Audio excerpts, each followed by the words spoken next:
Yeah, you know, Ravi and Cheryl, we've certainly seen bigger storms as far as snow totals, but there's a lot of other things to consider here. Now, we're talking about 3 to 6 inches of snow, most locations. I think most will be closer to that 3-inch total, but you get over to Porter County on east. That's where there could be 6 to 8 inches of total accumulations as the lake effect starts to kick in. Now, early tomorrow we'll be in the lower 30s, even up till 10, 11 o'clock. We'll be right around freezing, and then temperatures will absolutely plummet. So as the snow falls and everything turns wet, we'll get that quick, hard freeze, and that's going to make roads very icy. By 8 o'clock, shortly after this time tomorrow, we'll be already down around 0. And the winds, even though the snow will end by probably before midnight Thursday night, we're talking about winds maybe as high as 55 miles per hour. So bitterly cold conditions and plenty of blowing and drifting snow. Now, the winter storm warning expires 6 a.m. on Friday morning. It goes in effect at 9 a.m. far west. Most of the area, including the city, it starts at noon tomorrow. And you get into northwest Indiana, it starts at 3 p.m. with a blizzard warning for Porter County and up into LaPorte County. That would be mainly the eastern part of Porter County that will get the heaviest of the snow. 31 right now at O'Hare, 28 at St. Charles. We're at the warmest readings of the day, and temperatures won't fall off much tonight. There you see the first flakes far west. You can see the snow here in the city and most near locations to the city beginning around noon, and then closer to 3 or 4 o'clock once you get east of I-65. We go through the day tomorrow. You can see how that snow starts to get going around lunchtime, and look how the temperatures really plummet as we head towards the evening. We'll have more on the bitter cold and the blowing snow that's in the forecast through Friday. More on that in just a few minutes. All right, Phil, thank you for that. Now, the city of Chicago says some 300 trucks are ready to spread salt and plow the snow in the next few days. And city leaders are most concerned about the cold temperatures. Mayor Quash reporting on the plan that the city has now to keep people safe. Well, the city tells us it's prepared on all fronts for what is to come this weekend. Now, of course, we're all familiar with the snow totals that are expected, but like you say, the cold temperatures are something the city is worried about. It takes just minutes for you to get frostbite if you're not ready. City leaders coming together today with an action plan to get residents ready for this winter storm. Shelters are bracing for an influx of people, some expanding hours to 24-hour services in hopes of leaving no one out in the cold.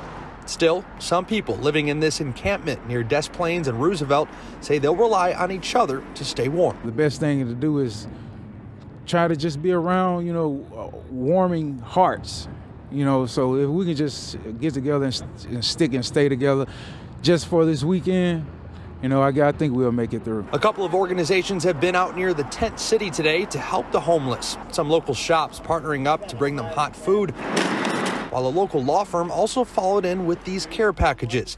They're now stocked with jackets, scarves, and other essentials to help fight that bitter cold. This is the holiday season, right? And it's great to enjoy that time with our family and give gifts to our loved ones, but we really got to remember what it's all about, and it's giving back. The city says anyone can call 311 for a list of available shelters in the area, or if you need a well-being check done on any senior you may know. We also just learned that the cold temperatures and high winds are forcing the Lincoln Park Zoo to close on Friday. That includes the cancellation of zoo lights that evening. From downtown, Mayor Quash, ABC 7 Eyewitness News. All right, Mayor, thank you. Now, Indiana could get hit harder than Illinois. Governor Eric Holcomb has activated nearly 150 members of the Indiana National Guard to assist the drivers that get stuck tomorrow just over the state line in the south suburbs. Crews are also bracing for the worst, and it is not just on the roads. Eric Hong reporting tonight from Chicago Heights. We're in the Bloom Township Road District garage where officials say they're especially worried if this storm starts as rain, followed by that dramatic rapid drop in temperatures. If that happens, we could have some truly dangerous conditions. In south suburban Markham, salt trucks are loaded and ready to roll once the snow starts falling. But the expected accumulation is not the biggest worry. I think the wind and the cold is probably going to be the hardest thing for the vehicles, because when it's cold like that, things break a lot faster, and they're not used to the elements when it's below zero. Nearby, crews in Bloom Township urging motorists to give their plows room, especially if there are whiteout conditions. There have been certain circumstances where you run into the back of a snowplow because you're traveling too fast. All of a sudden you pop up to it and you hit the spreader or the back of the truck. Today, Cook County officials urging people starting tomorrow to stay off the roads. I recognize that many people have last-minute shopping to do in advance of the holiday weekend, but the easiest way to avoid the dangers of the storm is to stay home. Please consider this a dangerous winter storm event. Be ready, be cautious, and be prepared. On Friday, Metro will be running a more limited schedule, but will have extra staffing to battle the elements. Workers prepared to use gas burners and other heating equipment to thaw switches. Metro also concerned high winds could wreak havoc on overhead wires, like those used on the Metro electric line. We will have extra crews out in case we have things, wires come down because of the high winds to make those repairs. Metro says that fine, dry type of snow that we're expecting is especially prone to freezing, and so workers will be focused on keeping critical components free of ice. In Chicago Heights, Eric Hong, ABC 7 Eyewitness News. Eric, thanks very much. Chicago Public Schools will be open tomorrow, but all after-school activities are canceled. The CEO, Pedro Martinez, says all students will have a full day of instruction, and Friday is already scheduled as a day off, though, for students. Eric mentioning that the changes that Metro is making to its schedule, that was in his package just a moment ago. Well, over to the CTA, they say they'll provide as much service as possible tomorrow and Friday, but they're warning there may be cases where you do, in fact, see delays. And we will continue to cover this storm throughout the hour. Later on tonight, the impact that winter weather has on your pets and how you can keep your animals safe. So we invite you to stay with ABC 7 Eyewitness News for updates throughout the storm. Friday morning, we will be on the air a half hour early. Eyewitness News will start at 4 o'clock in the morning. That starts on Friday morning. Breaking news, Ukrainian President Volodymyr Zelensky speaking to Congress just a short time ago. You saw it right here at the end of the speech here at 7 o'clock. His speech coming as lawmakers are considering additional aid for his country's war against Russia. And he said their money was not, quote, charity, but it is actually an investment in global democracy. The battle is not only for life, freedom and security of Ukrainians or any other nation which Russia attempts to conquer. This struggle will define in what world our children and grandchildren will live. And for the first time, the new aid package will include Patriot missiles, something that Ukraine has been requesting to help fend off Russian missile attacks. And earlier today, President Biden spoke about the war and how it's proven to be a little bit more difficult than Vladimir Putin expected. He thought he could break NATO. He thought he could break the West. He thought he could break the alliance. He thought he could be welcomed by the Ukrainian people that were Russian speaking. He was wrong, wrong, and wrong. President Zelensky is the first wartime leader to address Congress since Winston Churchill. And here in Chicago, people with ties to Ukraine are hoping that President Zelensky's U.S. visit will bring more help to their home country. Our president is very, very important person for Ukrainians right now because at first he is a very good speaker and people believe that. Our children, they really miss Ukraine, everyone. And I feel so proud of them because mostly they say, like, when the war will finish, we will all go to Ukraine.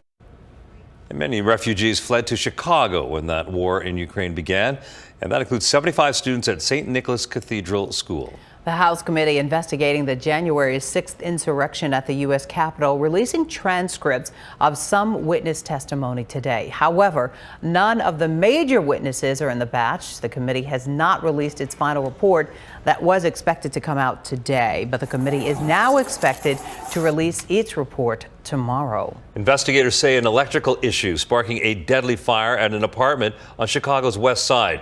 It happened this morning near North Avenue in Mayfield, this in the North Austin neighborhood. Firefighters saying that they found the victim when they searched the first floor. Neighbors tell us he was a Marine veteran. Knowing that he was disabled, when they first opened the door and they pulled out his wheelchair, I knew he had to have been in there. One firefighter was injured in all this. Investigators say they had working smoke detectors in the building. An adult special education student in the south suburbs has now been missing since Sunday. The mother of 20-year-old Kyle Jenkins says he was last seen in Harvey. He attends an adult transition program in Community High School District 2218. A man appeared in court today charged with apparently a random attack on the CTA. Prosecutors say that he shoved a woman onto the tracks, this at the Chicago stop on the Red Line.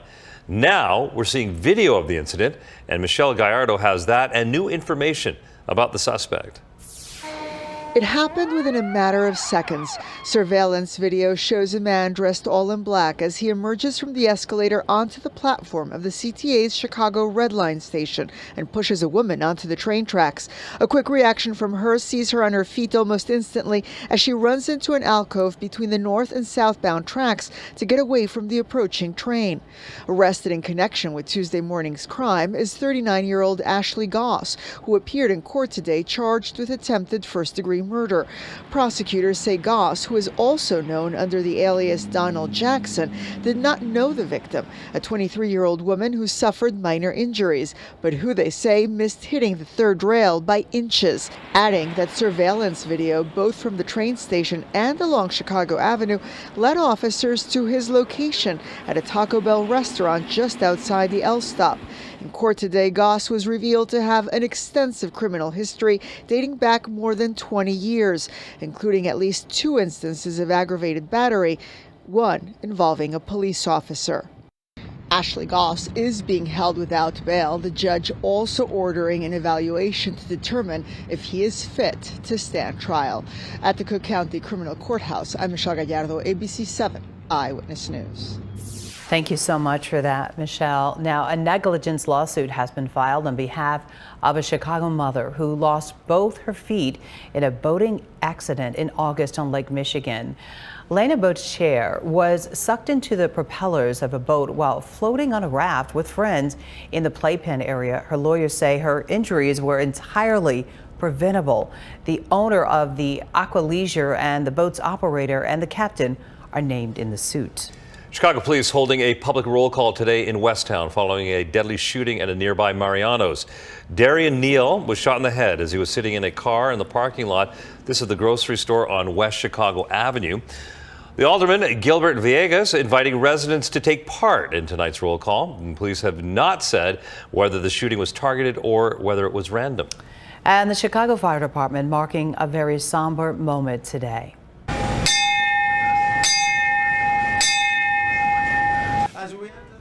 Today marks 1 year since firefighter Marshawn Plummer died shortly after fighting a house fire in the Belmont Central neighborhood. He had only been on the job for a year.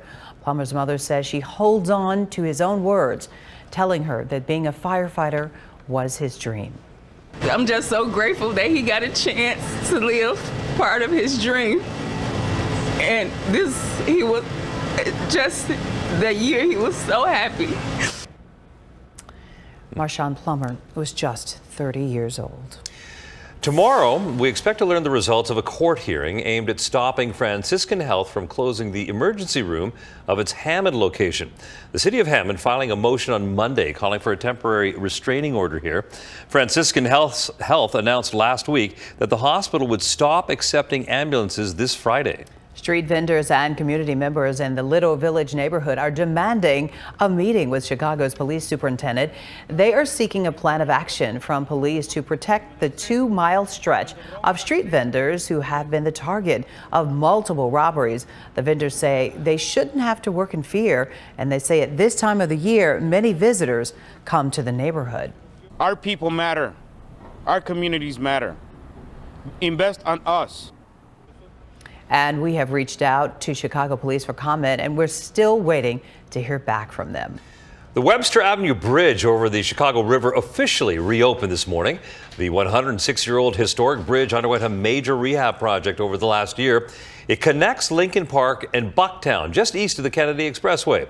That project replaced the bridge's deck and several structural beams, and it includes improvements for lighting and traffic signals. Well, 2 candidates for Chicago mayor are one step closer to being on the ballot in February. A campaign staffer for Jamal Green dropping his objection to Willie Wilson's petitions, and Ricky Hendon, a Willie Wilson supporter, dropped his challenge to Green's candidacy. Now, the Board of Elections must still rule on whether Green and Wilson will remain on the ballot. And one of those mayoral candidates gave away free gas cards this morning.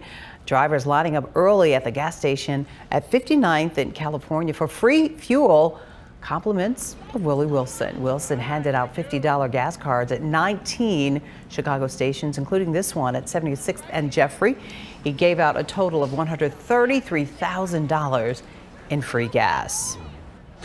All right, it's our top story, and here we go. Parts of the Midwest already seeing snow. It is headed our way. Phil's here. He's tracking it all. That's just ahead. Plus, the impact the weather has already had on Chicago's airports and what to do if your flight gets canceled.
Snow and icy roads are making for tough travel conditions in the Minneapolis area tonight. You can see all the heavy snow, wow, falling at the Minnesota State Fairgrounds too. This is the same storm system. Yeah, it is headed our way right now. The Polar Express is on its way. But hey, let's take a look at the calm before the storm. Serene. All the green and red lights, 24 hours from now, it's going to look a whole lot different out there. That's right. Phil Schwartz standing by with all the details. Phil, you spent some good time in Minnesota. I did. Yeah. And we just had that video, so is it going to be like that? You know, it will for a while, but you see all that snow on the ground. A lot of that fell with a couple of other systems that they've had. They've seen about 2 to 3 inches up there, and I think most of us will be in that 2 to 3, maybe 4 inch totals, with a few locations up to 6 inches. So it's not so much the amount of snow that will fall, it will be the timing and then how quickly the temperatures will just plummet and the winds will start to pick up as the storm system, as it passes on by, will really intensify very rapidly. So snow spreads from west to east during the day tomorrow. Far west, you folks out, say, towards Elburn, Plainfield, especially DeKalb, you'll see the snow starting to fall as early as 9-10 a.m. Most accumulations will happen between 1 and 8 p.m. That will be when the vast majority of the accumulating snow falls. Now, any leftover snow will likely end early Thursday night. We're going to 3 to 6 inch totals. I think that's a little bit aggressive. I think we'll lean more towards that 3-inch amount. It will be frigid with winds tomorrow night gusting to 40, and then the strongest winds come Friday. So even though the falling snow will be pretty much out of the picture on Friday, the 50 to 55 mile per hour wind gusts will create blowing snow, especially in some open areas. This will create some very tricky travel. Temperatures hovering around 0 much of the day with wind chills to 30 below come Friday. So there you see the purple color. Those are the winter storm warnings that are in effect, and we have a blizzard warning for Porter County. These will all expire at 6 a.m. Friday, but they start 9 a.m. Thursday from Kane and McHenry counties on west. For Cook, DuPage, and Lake County and down into Will County as well as Kankakee County, it starts at noon tomorrow. And for you folks in northwest Indiana, those warnings start at 3 p.m. Thursday afternoon. So here's a look at the models. The updated models showing now a low on the European of 2.3 to a high of 5.7 on the GFS. So I think most areas will be very close to that 3-inch snowfall total, but it is going to be blowing like crazy as we get into tomorrow night and especially early Friday. So winds early tomorrow. Look at this. It's not going to be windy. You'll wake up wet storm. There's nothing going on. And then the winds start to pick up. The snow starts to fall. Winds by 4 or 5 o'clock will be gusting to 30. Air temperatures will be down into the single digits. And then it gets even windier tomorrow night. These are the gusts by 1:15 in the morning on Friday. Look at these gusts, 40, maybe up to 45 miles per hour. And then even stronger as we get into daybreak Friday with many wind gusts up to around 45, maybe even approaching 50 miles per hour. The wind chills, that will be the other story. Look how the wind chills really fall. It will feel like 26 degrees at 10 a.m. Then the front comes through and it will feel like 20 below by 6 p.m. So in a course of 9 hours, it will feel 45 to 50 degrees colder. And then it gets even colder with many wind chills from 30 to 35 below early in the day Friday, and wind chill staying around 25 below even into Friday afternoon. So quite an event heading our way, with the biggest problem being the wind and the bitter cold. Today's high, at least so far, 31 degrees. That's 4 degrees below average. Right now we are at the high of the day with a wind chill of 26. Other numbers for you: Burbank, you're at 32, 30 in Steger, 29 now in Frankfurt. You can see where the really cold air is. Minneapolis sitting at just 1 on the other side of that front. So you can see the snow developing back to the west. This is along a cold front, and you can see blizzard warnings for sections of Michigan as well as into Minnesota and Iowa. So the actual Arctic front is back here. It's got a ways to go, but it is moving to the east. As it does so, watch this area of snow expand and move eastward and into our area as we get into the mid to late morning hours. A high of 33, then the temperatures just absolutely plummet beginning around lunchtime. The snow continues through the afternoon into the early evening hours, and then it moves out. Plenty of clouds, plenty of wind as we head into your Friday with a high temperature of just 3 degrees. There's that storm system creating all the wind, and we'll be on the backside of that system come Friday. So lows tonight, 23 to 30, a few passing flurries, mainly late. Then the snow moves in during the midday period tomorrow. At 9 a.m., 32 degrees. At 9 p.m., 9 degrees. 3 to 6 inches total accumulation. Again, most of us closer to that 3-inch amount. So we have the AccuWeather alert for both Thursday and Friday. And then the cold starts to ease. Not so much on Christmas Day with a high of 14, but we start to thaw out by the middle of next week.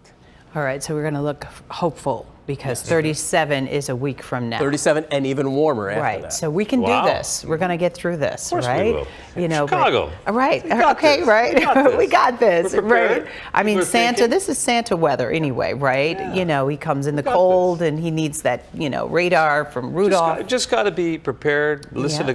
Listen to Phil, and just, go through it. Apparently, the airlines have been listening to Phil for the last 48 Yeah. hours because they have already started canceling flights for tomorrow. That's right. And apparently more than 700 flights have been canceled. Many of them actually Southwest flights. That airline canceling 10% of its total flights for tomorrow. Most impacted airports, including, of course, O'Hare, Midway, also down in Denver. Remember, this is a enormous, wide-stretching storm. So if your flight gets canceled, experts say this is what you got to do. You got to act fast. Rebook on the airline's app or head to the airline agent's desk right away and call customer service while you wait. Multitask. And remember that the National Weather Service is urging people, though, to reconsider any travel Thursday in the storm-impacted areas of the Midwest. And the Illinois Tollway is expecting today and tomorrow to be the busiest days on the roads. Many people have been leaving for their trips earlier than they had originally planned to try to beat this storm. Supposed to spend another night in Racine with my relatives there, and because of the storm, I decided to leave a day early. And the Illinois Tollway is expecting nearly 1.7 cars to travel both today and tomorrow. That's 1.7 million cars in its system. Wow. Boy, we get so cold that maybe there won't be any cars. But no, there'll be a lot. Be careful out there. Yeah. All right, check this out. Fewer folks are actually buying homes, and we are on a streak apparently we have not seen in years. That story ahead. Plus, high home prices are even impacting Santa up in the North Pole. We'll be right back.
FTX founder Sam Bankman-Fried arrived to return to court this morning, has agreed to return to court this morning, and he has also agreed to be extradited to the United States from the Bahamas.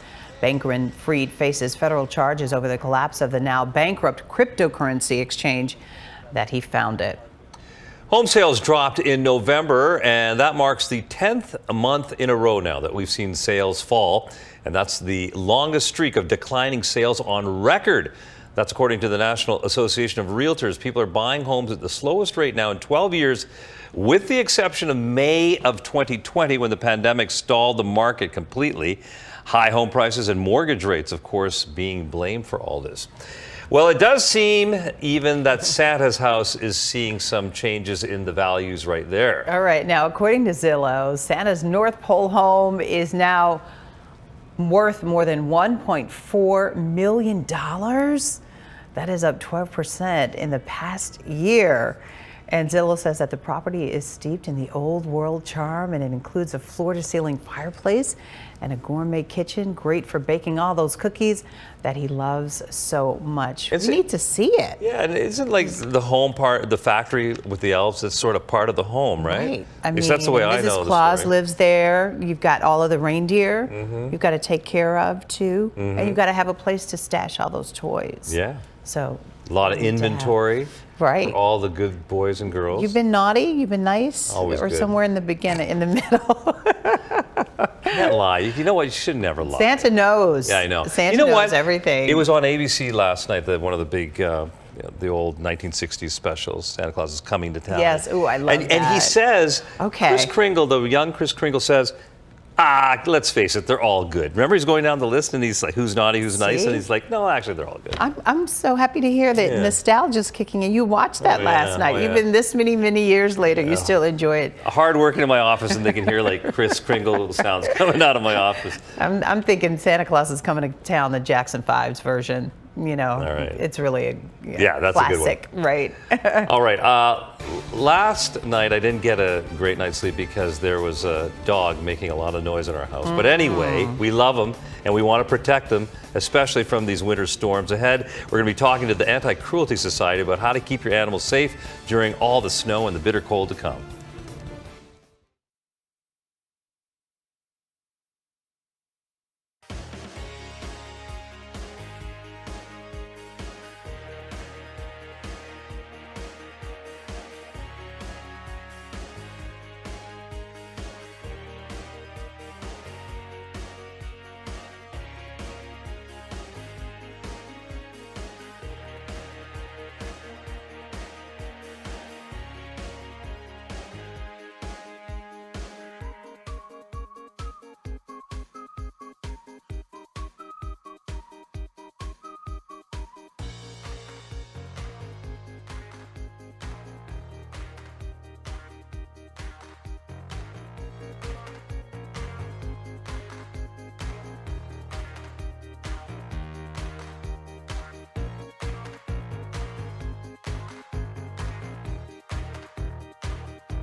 It is the big story heading into the holiday weekend. Winter storm warning effects taking effect tomorrow for our area, with parts of Indiana under a blizzard warning.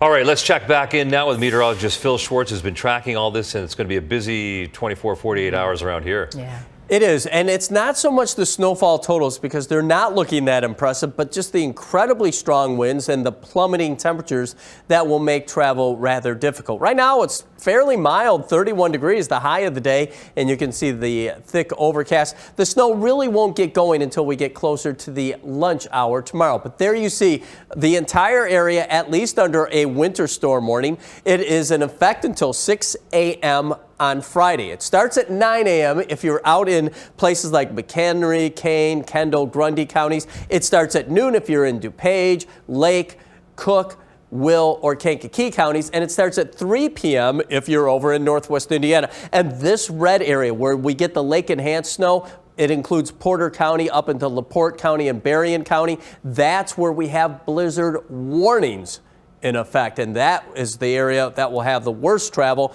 especially as we get into tomorrow evening. So if you're traveling over to Michigan, I would advise not doing it during the second half of tomorrow. 31 at O'Hare, 32 Lakefront, 32 in Whiting, but you can see the cold air lurking back to the west. Now, it's not on the move yet. It's only 1 degree in Minneapolis. That's actually the high of the day. 5 below in Duluth, but that's some of the cold air that is heading our way. High temperature tomorrow before the snow arrives, 33, and then temperatures just plummet through the afternoon. We'll drop maybe up to 20 to 25 degrees in about a 4 to 5 hour period. 3 for a high Friday, and it will feel like 30 below, and then still plenty cold as we head into the day on Saturday. So certainly wintry weather is on the way. Back to you. All right, Phil, thanks very much. Well, Chris Kindle Market planning to close early because of the storm that's coming. The market in Daly Plaza. There's a live look at it right now, but that and the one in Aurora are going to be closing at 4 in the afternoon tomorrow, and that's going to be the end of their seasons. The market in Wrigleyville will be closed Thursday through Sunday, but it's going to be back open from December 26th right through to the end of the year. And Lincoln Park Zoo will be closed, and the zoo lights are canceled on Friday. If you have tickets to zoo lights on Friday night, the zoo says check your emails for more information.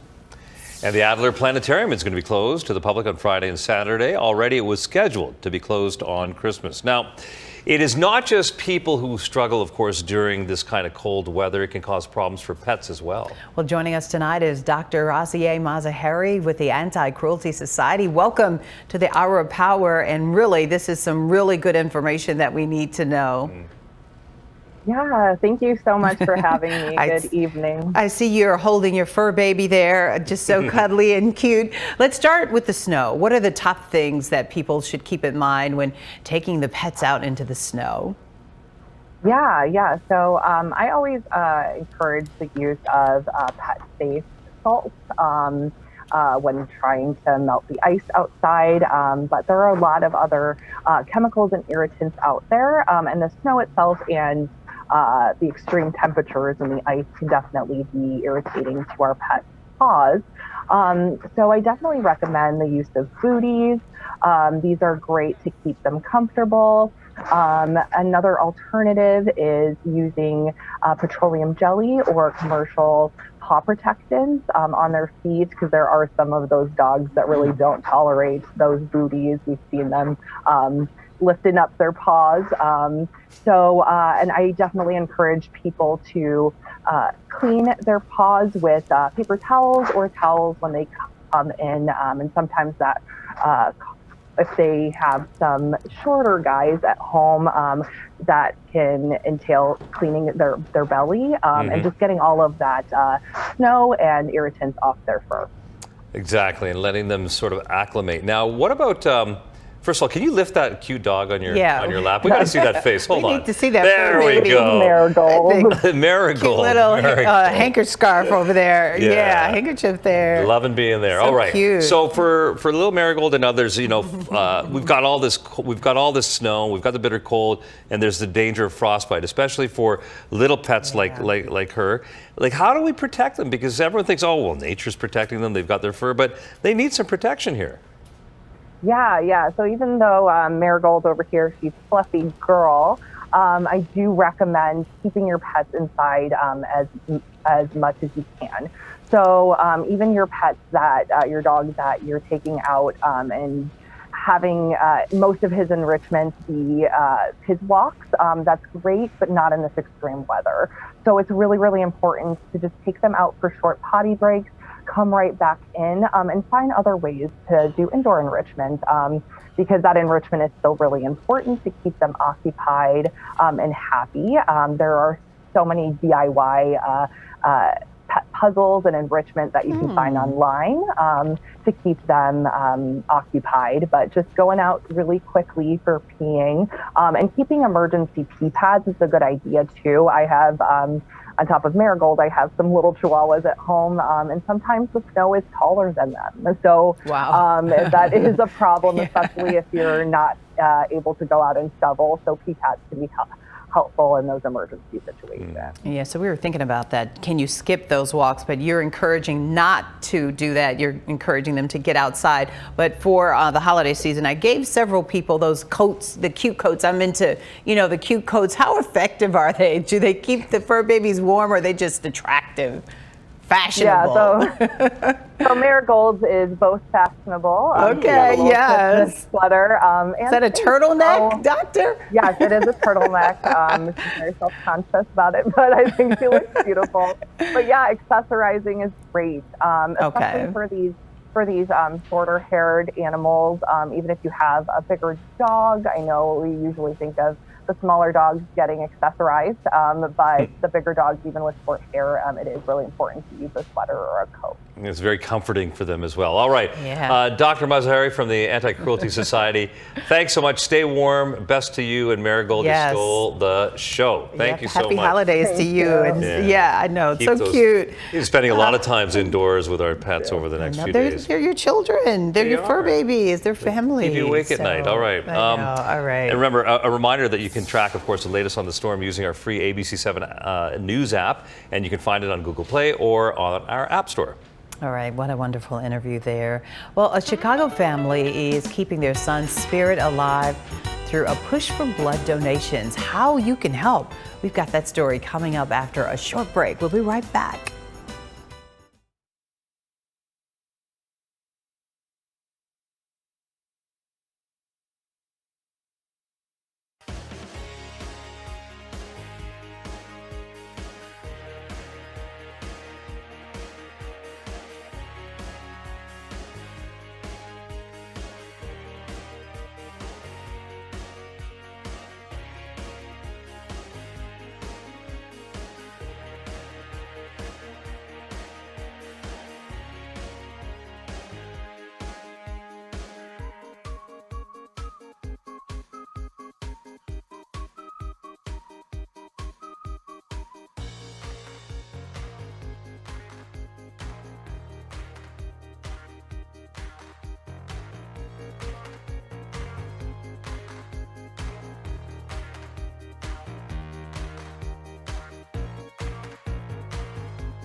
Well, the need for blood is always great, but this time of year, it is even greater. That's right. And today, dozens of folks are showing up in Hyde Park to donate blood. This blood drive was held in honor of Jaden Blake.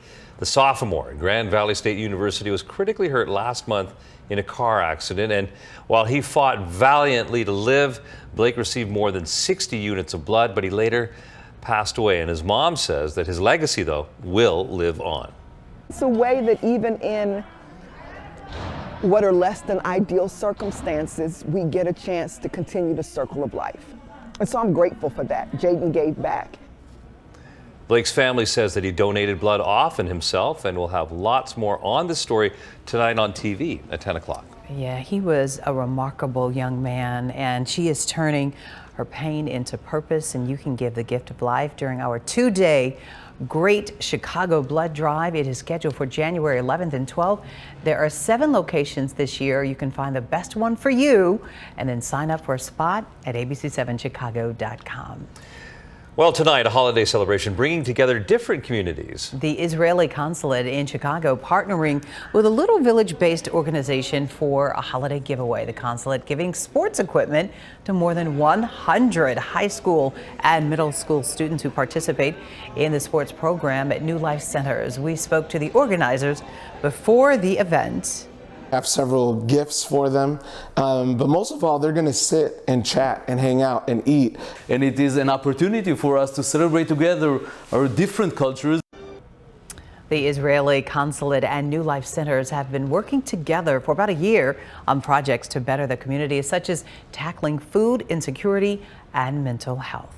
Well done. That is the spirit of the season, isn't it? Absolutely. Great stuff. And noticed a lot of soccer balls in their giveaways too. So you know soccer's very popular right now. And basketball, Very know, sports brings people together. You know, Right. Christmas around the world. We're going to be talking about that ahead. Some of the unique traditions that they have in different countries. All right, plus the top holiday songs of all time. Yes. And you know she's on the list. She's still our queen. We'll see if you agree with her placement. Oh no. What? There is another number than one? number one. Oh no. Well, stay tuned because we will discuss this in full length.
All right, well, Christmas is just 4 days away now. And many families have holiday traditions, and depending on where you live, some of them may seem a little bit odd to us here in America. But let's start with a Christmas pickle.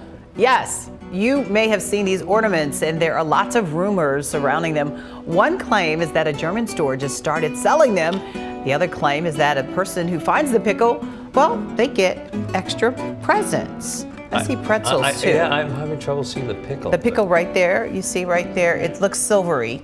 It's silvery, greeny kind of, yeah. All right. Okay, right below the pretzels. Okay. Okay.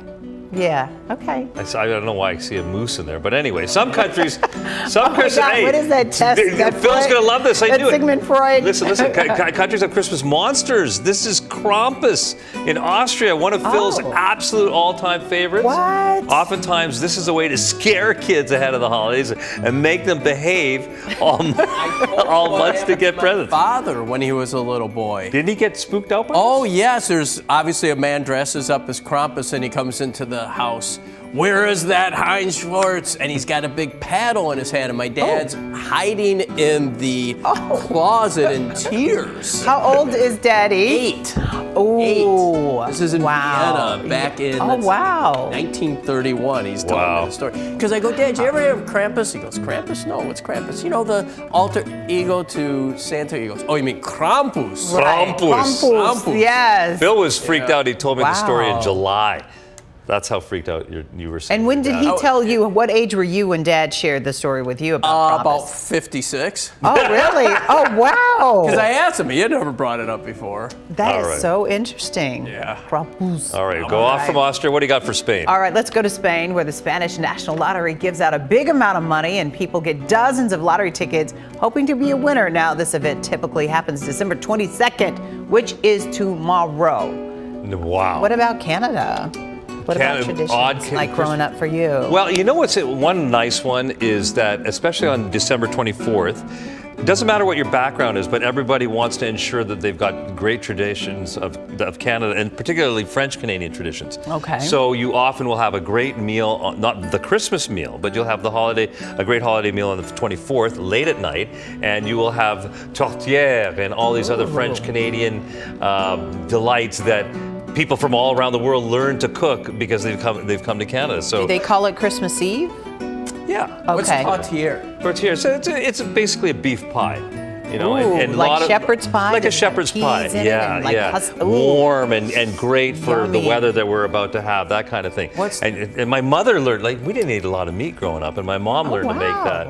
Do you have And it's like, yeah, way to go, Ma. Do you also have poutine then that night? Poutine, you can have. That's more like a day thing, but at night it's tourtière on the 24th of December seems to be a big one. Any special drinks that go with tortilla? Beer. Molson. Oh, Molson and some Molson beer.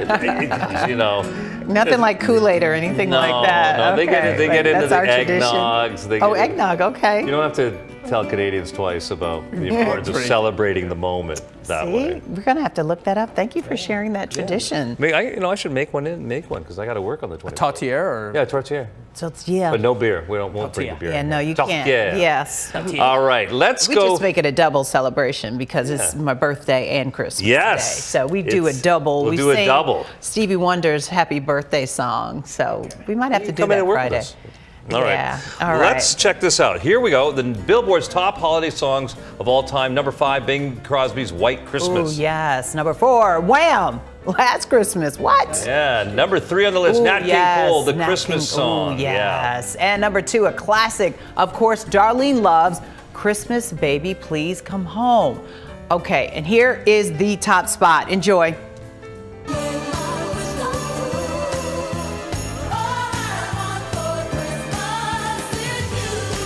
Sorry to have weaved any doubt into your mind as to whether that would have been number 1. Mariah Carey has made a career on this, and deservedly so. Number 1.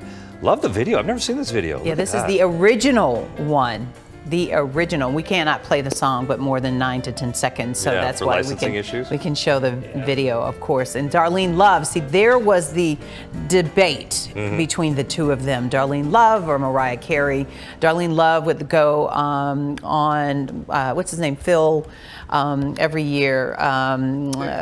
No, not Phil Donahue. Maybe I'll get the other. I'll get the other. He has, a white beard now. He was across the street. Letterman. No, David Letterman. David Yes, Letterman. He every year tradition. David Letterman. She came on and sang on top of the piano. Oh, right. Yes, Right, and of that course, was of yeah. course, So of that course. was the tradition there. But I mean, Mariah Carey got very wealthy off Yeah. of that. All I want for Christmas, Phil. A lot of people are saying all they want for this Christmas is some heat. Yeah. And some warmer temperatures. Yeah, that ain't happening. Oh. But for the new should year. we call you Krampus or Krampus? That was very Krampus-like. whatever That was you a want. Krampus-like answer. Right, It's- it but sure it's a was. fact. Krampus. If Santa doesn't want it to be warm, he's got to deliver the toys. We want a little snow Yes, on the that's ground. true. So it can be pretty. And we will have some snow on the ground. But here we go tomorrow. We start out at 6 a.m. with cloudy skies. And look at the temperatures through 10 a.m., 32. During that 4-hour time period, we fall 14 degrees. The snow picks up as we head into the early afternoon hours. And by 6 o'clock, we'll be down to 9 degrees. And the snow and the wind starts to pick up by tomorrow evening. So the worst travel will be between about 1 p.m. and 8 p.m. tomorrow as that snow really starts to pick up early to mid-afternoon. But we're not talking a ton of snow. You see this graphic here, 2 to 3 inches once you get out in sections of Kendall and Grundy counties and back into LaSalle County.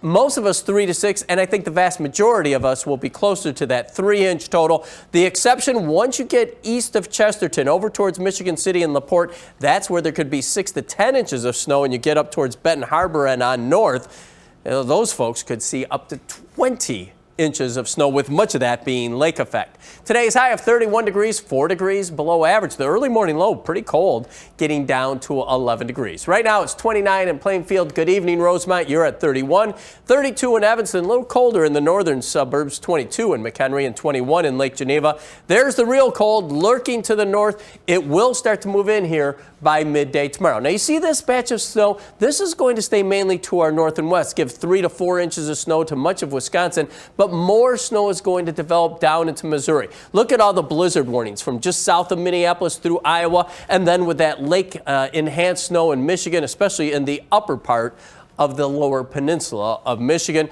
The rest of us, well, under a winter storm warning. That goes in effect at 9 a.m. far west and noon here in the city. It is going to be a messy day tomorrow. Right now we just have cloudy skies, and that will be the case through mid-morning tomorrow. Temperature starting out there, you see, in the lower 30s, nothing more than a passing flurry. But look at how the snow moves in. Now, watch this. This is 10:50 in the morning, 32 degrees, 18 in Crystal Lake. Between 10:50 and 4 o'clock, the temperature falls from 32 to 6 degrees and widespread snow across the area. This is when travel will be quite hazardous. The winds then start to pick up, but the snow moves out. So temperatures by early Friday well below zero, wind chills approaching 30 below. Friday, most of the snow will just be on the other side of the lake, but temperatures struggle to get above freezing, and wind chills throughout the day 25 to 30 below zero, as those winds will just be howling. 23 to 30 overnight, nothing more than a passing flurry. Really not a cold start to the day tomorrow. Then temperatures fall from 32 at 9 a.m. to about 9 degrees by 9 p.m. 3 to 6 inches of snow. Again, most of us closer to that 3-inch total. AccuWeather alert for tomorrow as well as Friday. Friday for the bitter cold and the strong winds causing the blowing snow. Still cold for Christmas Day, but here comes the thaw beginning by Wednesday of next week. We'll be right back after this break.